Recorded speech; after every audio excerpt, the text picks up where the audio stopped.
I'm here with Jack Burgess. We're standing in front of El Portal on this Yosemite Valley Railroad. Jack, thank you very much for having me today.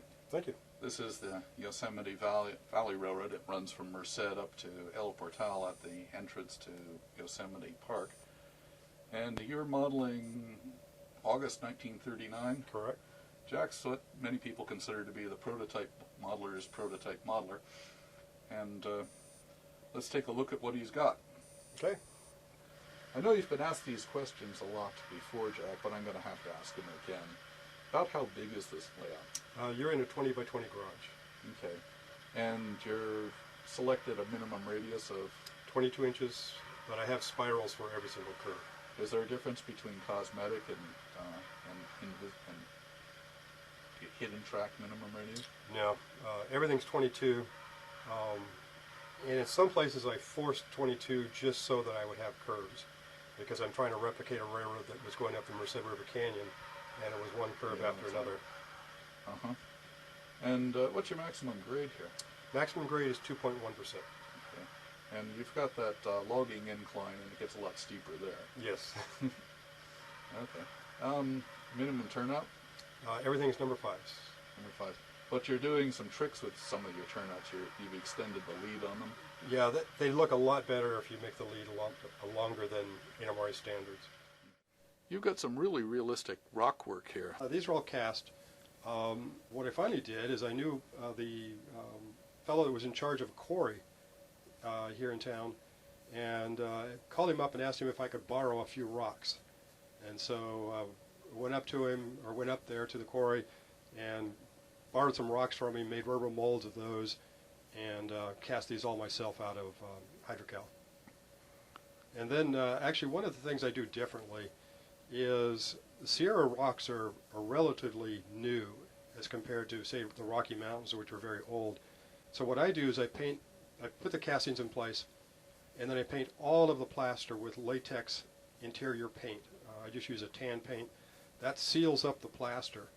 And then once that's dry, then I stain the rocks with acrylic paints with a lot of water.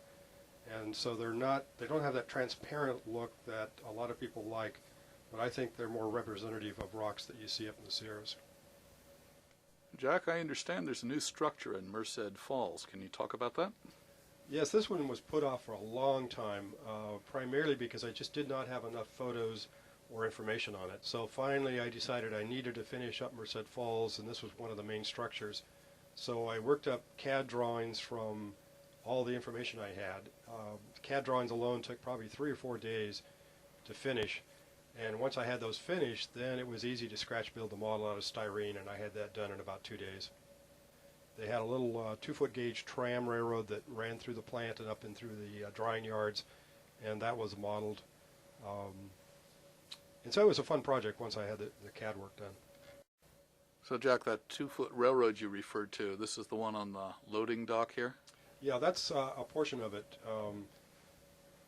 They used this little gravity railroad throughout the drying yards to bring wood from the drying yards down to the box factory planing mill, and then also used it to move lumber around in the mill and to actually load the cars, because this was all finished lumber. It was loaded into box cars, one board at a time, and so they would load it onto these little carts and then wheel the carts up to the doors of the box car, and then 2 guys would manhandle the wood into the box cart itself. The one guy that's not working was actually a management type, and he would grade each board as it was loaded. We have movies of him doing this, and he would flip each board over and mark it and make a count and so forth. And that was for billing purposes, to keep track of the lumber grades? Correct. Well, thank you very much, Jack, for your time. This is a wonderful railroad. I've been reading about it and looking at pictures of it for years, but in person it just exceeds expectations. Well, thank you. It's just incredible the amount of detail you got here. So, thank you very much. You're welcome. I'm glad you made it. Okay. And for all you out there, if you get a chance to come here, I highly recommend it.